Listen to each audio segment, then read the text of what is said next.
زوجي ما يحب طبخي ابدا، واول ما يجلس على السفرة يجلس يتنقد، بس ما عمره اكل وهو ساكت. انا غثيت منه مليت.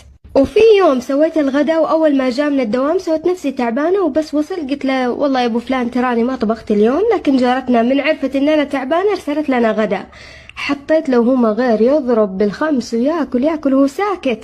بعد ما خلص قال لي ده الطباخ يا ريتك تتعلمين منها بس. فاستمريت على هذا الحال فترة. قلت له والله يا ابو فلان ترى جارتنا معي انها تعلمني طباخها، تقول ان سر رزقها، لكن اذا تبغى طباخ هي بتسوي لك بفلوس، فان كانك اشتهيت شيء قل لي وانا بقول لها واعطيني الفلوس.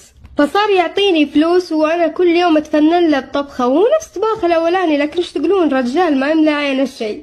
فبدل ما كان ياكل ببلاش وينتقد صار ياكل بفلوس ومنطم لا ويمدح بعد.